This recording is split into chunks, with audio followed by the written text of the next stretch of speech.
Política, na Jovem Pan. 8 horas 15 minutos e a gente continua conectado com o Piara Bosque, nosso comentarista político, que agora vai trazer uma análise, né, da política em termos de Santa Catarina. O Piara, eu já começo te perguntando como é que está, né, o candidato Carlos Moisés nessa campanha.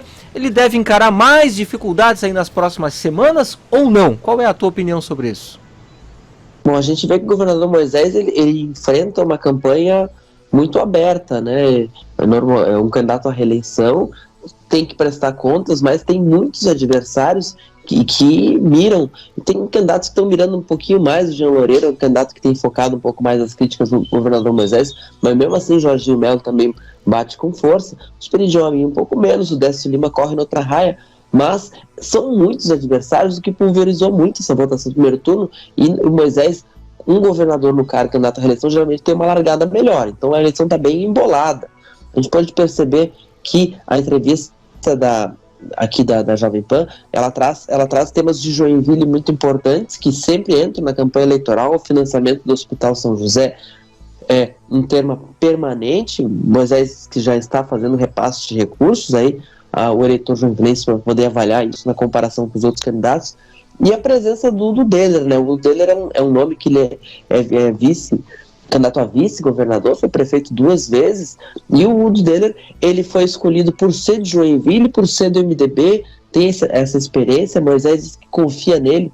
Talvez até ele tem uma relação muito ruim com a vice Daniela Rainer desde o primeiro ano de governo, o que explica, por exemplo, só ter feito uma viagem internacional ao longo desse período de primeiro mandato, que com o Udo no cargo ele fica muito mais tranquilo. Mas o Udo saiu do governo com uma rejeição alta em Joinville naquele momento, no final dos 2 anos de mandato dele, e ainda não apareceu com força na campanha eleitoral. Tem participado dos roteiros, dos trajetos, mas a televisão ainda não apareceu.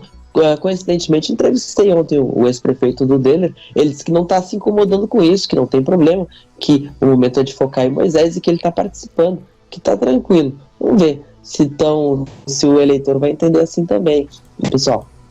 Você falou sobre se o eleitor vai entender isso também. Agora, deixa eu te perguntar, Piara, num possível cenário de segundo turno, e aí tendo o atual candidato à reeleição, Carlos Moisés, qual que é a tendência, né?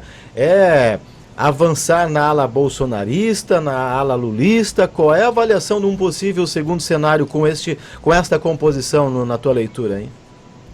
Não, o Moisés ele não tem condições políticas de buscar o voto lulista, de avançar no voto lulista explicitamente. Claro que num segundo turno em que haja um candidato mais bolsonarista, que é o que se prevê, um nome como Jorginho Melo, como Esperidião Amin, mas declaradamente bolsonarista, Moisés não vai, o eleitor de Lula vota, né? Então o simples fato de não ser tão radical pode a beneficiar Moisés em buscar esse voto, mas o adversário vai tentar colar o Lula no Moisés. Mas a busca explícita é muito difícil, porque pela origem de Moisés, pelo voto de Moisés e pela aliança que Moisés tem, que são partidos que têm a maioria de seus candidatos e lideranças mais ligadas ao bolsonarismo. Então, se tiver um segundo turno nesse sentido, ele vai continuar tentando desnacionalizar a eleição, que é o que ele faz hoje. Inclusive, ele tem colocado Bolsonaro no horário eleitoral